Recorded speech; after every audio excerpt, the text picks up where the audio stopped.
There's a short but shocking chapter in The City of God that is worth quoting in full. Remove justice, says Augustine, and what are kingdoms but gangs of criminals on a large scale? What are criminal gangs but petty kingdoms? A gang is a group of men under the command of a leader, bound by a compact of association, in which the plunder is divided according to an agreed convention. If this villainy wins so many recruits from the ranks of the demoralized that it acquires territory, establishes a base, captures cities, and subdues people, it then openly arrogates to itself the title of kingdom, which is conferred on it in the eyes of the world not by the renouncing of aggression, but by the attainment of impunity. For it was a witty and a truthful rejoinder which was given by a captured pirate to Alexander the Great. The king asked the fellow, "What is your idea in infesting the sea?" And the pirate answered with uninhibited insolence, "The same as yours in infesting the earth. But because I do it with a tiny craft, I'm called a pirate. Because you have a mighty navy, you're called an emperor." The obvious but incorrect way to read this passage is to say that, despite the manifest similarities between robber bands and kingdoms, kingdoms do possess the essential difference of being just. Justice restored. But this interpretation cannot possibly be correct. Augustine has been at great pains to argue that no human political order, not even that of Rome, has ever possessed or manifested true justice. Augustine's conception of the state was radical inasmuch as he saw it as having no moral force whatsoever. While for Cicero it was essential that the law of the state embody justice, and Augustine, echoing Cicero, maintained in one place that there could be no true republic without justice, he also thought that no state could in fact be just in a Christian sense. But if the possession of justice is the only thing that could differentiate a kingdom from a robber band, and if, as seems to be Augustine's point, no kingdom can possess such justice, there can be no discernible difference between robbers and kings.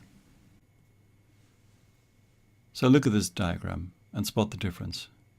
In the left column, robber bands, in the right, kingdoms, and in each of the four areas, exactly the same description.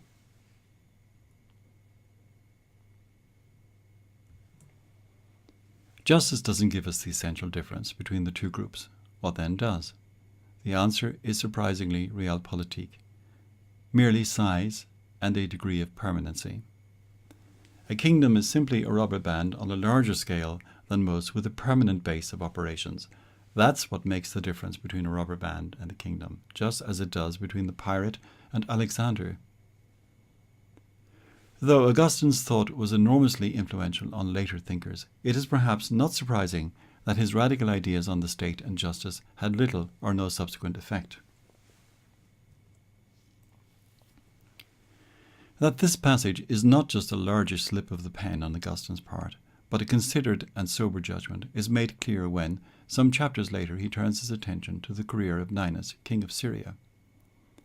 Having described Ninus's craving for empire, Augustine concludes the chapter by saying, "To attack one's neighbours, to pass on to crush and subdue more remote peoples, without provocation, and solely from the thirst for dominion, what is one to call this but brigandage on the grand scale?"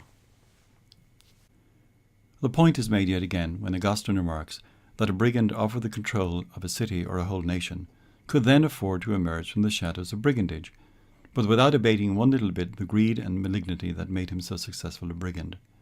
The man who would now be king is no different than the man who once used to be a brigand, except in size and boldness. Given this, you might expect Augustine to reject kings and kingdoms and all their works and pomps. If you had such an expectation, you will be sorely disappointed. Despite his clear-eyed recognition of the dubious moral status of kingdoms, Augustine argues that the essential task of the state, whether ruled by a good prince or a bad prince, is still the same: to maintain peace and justice insofar as such is possible in this vale of tears. The moral character of the prince makes absolutely no difference to the legitimacy of his rule, and the duty, as Augustine sees it, of the Christian to render obedience to any and every law and command such a prince might make, unless such laws or commands require a Christian to violate his religious duties. And even in this case, although refusing to obey the law, the Christian must willingly accept the punishment he merits by his disobedience, and may not rebel against the ruler's authority. The legitimacy of a ruler's authority is not, Augustine thinks, compromised in the slightest by the roughnesses and uncertainties and practical injustices that the administration of any state inevitably entails. Judges may convict the innocent or fail to convict the guilty. That's unfortunate but inevitable. Those who pronounce judgment cannot see into the consciences of those on whom they pronounce it, writes Augustine, and so they are often compelled to seek the truth by torturing innocent witnesses in a case which is no concern of theirs. And what about torture employed on a man in his own case? The question is whether he's guilty. He's tortured, and even if innocent, he suffers for a doubtful crime, a punishment about which there is not a shadow of doubt, and not because he is discovered to have committed it, but because it is not certain that he did not commit it. This means that the ignorance of the judge is often a calamity for the innocent. Even with its manifest imperfections, Augustine thinks the state is absolutely essential, because without it sinful men could not be restrained. The state is both a consequence of sin and, paradoxically, a means for its restraint. So too other forms of human domination resulting from sin, property, and slavery are means by which order can be maintained, a relative and imperfect order to be sure, but an order nonetheless. Because men value their possessions, sanctions that threaten their continued ownership or use of those possessions have traction. The sanction by means of which the state attempts to ensure conformity to the conduct prescribed by the laws consists in the ability to deprive the offender of one or more of these possessions, his property, his liberty, his citizenship, or, in the last resort, his life. Augustine believes that the state, imperfect, limited, and unjust as it may be, is nonetheless an instrument of providence. However unjust or wicked a ruler of a state may be, the authority he has from God, and, as such, the Christian owes it obedience. No disobedience to the ruler's commands is envisaged, still less resistance or rebellion. It should come as no surprise to find Augustine relying on the 13th chapter of Paul's letter to the Romans to support this point of view. Origen had held that associations of men to resist unjust laws were worthy of approval, but Augustine could not agree with this sentiment. Dean writes, "One of the primary reasons why Augustine insists so strongly on the divine origin of political authority and on the subject's duty of absolute obedience to it is that, like Hobbes, he is so keenly aware of the need for a strong power to restrain the boundless appetites and ceaseless conflicts of men. Only at the end of time will this need for human authority and for absolute obedience to it come to an end." It cannot be denied that Augustine's Realpolitik is, at one level, a response to his pessimistic anthropology. But at a deeper level, Augustine's passivity and quietism comes not only from his pessimistic anthropology, but even more so from his deep conviction that this life is, in the scheme of things, momentary and fleeting. In comparison to our ultimate destiny, the question of who does or who doesn't rule, and the manner in which they exercise that rule, is a matter of little significance. Augustine remarks, "As for this mortal life, which ends after a few days' course, what does it matter under whose rule a man lives, being so soon to die, provided that the rulers do not force him to impious and wicked acts?" A standing liberal reproach to Augustine is that he was prepared to use coercion for religious reasons. Augustine hadn't always thought this was permissible, but eventually he reluctantly concluded that it was right, or at least expedient, to use force against the Donatists, where using force meant appealing to the civil authorities for assistance. It would seem that his decision was a casuistic one, made in light of the concrete circumstances of the Donatist resistance, which appeared to threaten the civic order as well as to disturb the religious peace of the North African Church. Coercion in some matters is for the good of the coerced. the Donatists were unwilling to grant any authority to the state. The Donatist Petillion asks Augustine what Christians have to do with kings who have never shown anything but envy to them. Augustine replies that kings, as kings, can serve God in that capacity. To the charge that Christianity undermined the civic order, Augustine asked them to consider how well Christians fulfill their obligations as soldiers, judges, taxpayers, and even tax collectors. In acquiescing to coercion in religious matters, Augustine is firmly in the tradition of previous secular states. McClelland writes, "The idea that there was something especially problematical about religious coercion had yet to be invented." To cut Augustine as much slack as possible, the struggle with the Donatists wasn't just a robust exchange of words. Physical violence and destruction of property, with consequent disruption of public order, was commonplace.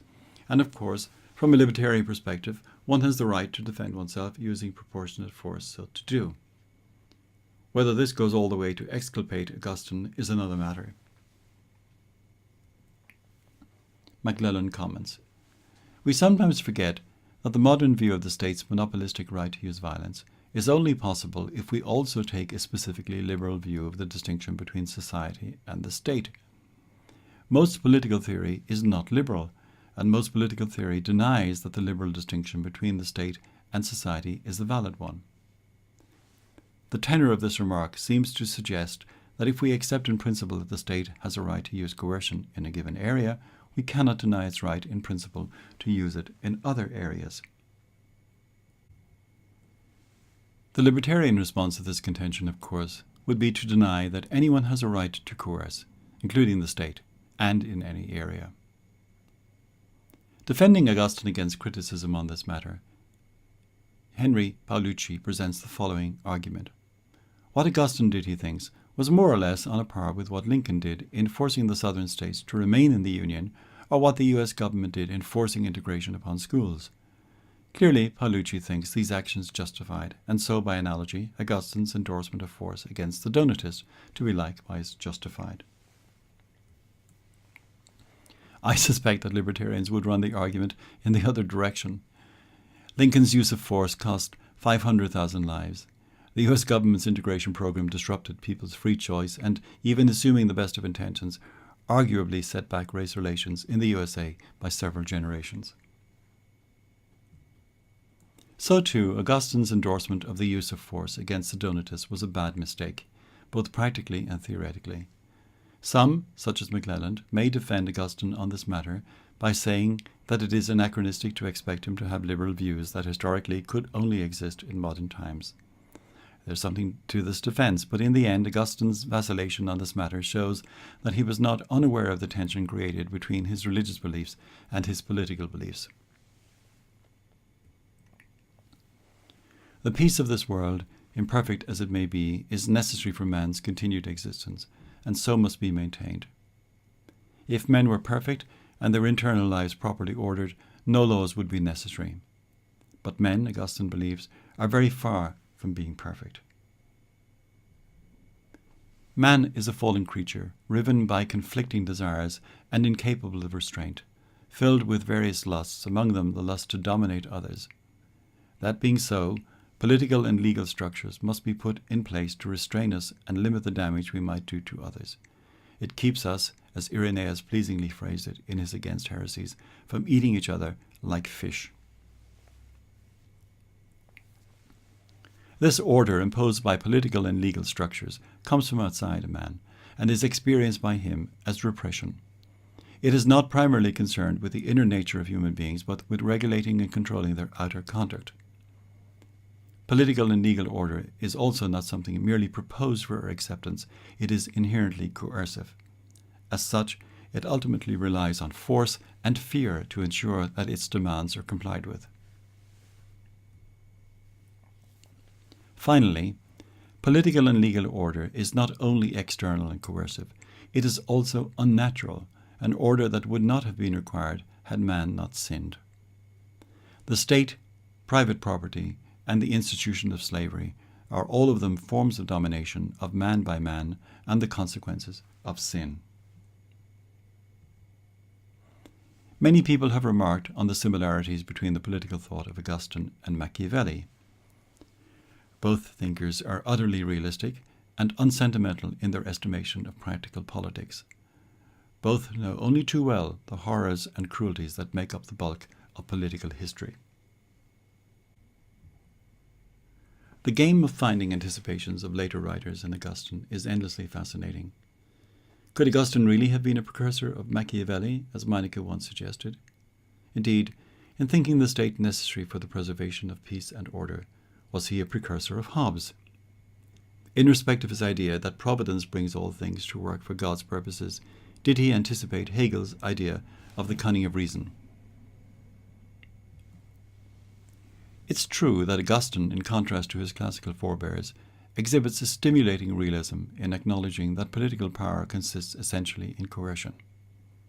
In The City of God, he gives an account of human history from its beginnings to the time of Christ, and, in a passage that eerily presages both Hobbes and Machiavelli, he notes that the society of mortal men spread everywhere over the earth, and amid all the varieties of geographical situation, it still was linked together by a kind of fellowship based on a common nature, although each group pursued its own advantages and sought the gratification of its own desires.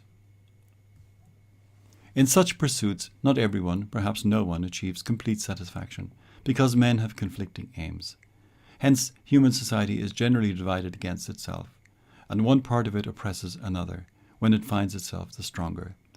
For the conquered part submits to the conqueror, naturally choosing peace and survival at any price, so much so that it has always provoked astonishment when men have preferred death to slavery. The conflict, the division, and the consequent oppression anticipate Hobbes' war of all against all. The willing if reluctant submission following oppression anticipates Machiavelli. Also pre-echoing Machiavelli's concept of fortuna, though without the capricious implications of that concept, is Augustine's notion of providence, which ensures that whatever men do, God's will always triumphs. This idea is also echoed later by Hegel in a secular mode in his idea of what he calls the cunning of reason. Our own petty desires and passions are framed and channeled in ways we cannot anticipate into the satisfaction of an overall scheme, whether of a quasi-divinized reason or a more orthodox Christian providence. Augustine also pre-echoes Machiavelli in acknowledging what would come to be called reasons of state. Paolucci writes, "At the very top of the social order, in positions of the highest trust, men are often required to commit acts of the very kind that civilizing society, with its laws and education, attempts to repress in the conduct of the mass of its members. Political regimes are able to maintain a semblance of peace and order in the world only by using coercive force, veiled or naked, to restrain coercive force." Augustine has a distinctly unflattering conception of secular authority. It exists, he thinks, to restrain the wicked, and to do this even if those doing the restraining are themselves wicked. Christians are bound to cooperate with and tolerate the secular authorities, even those that are vile. Christ's servants, he writes, whether rich or poor, free men or slaves, men or women, are bidden, if need be, to endure the wickednesses of an utterly corrupt state. That being so, Augustine is more or less indifferent to the form of government. All government makes use of coercion, and it matters little whether it is democratic, oligarchic, or monarchical.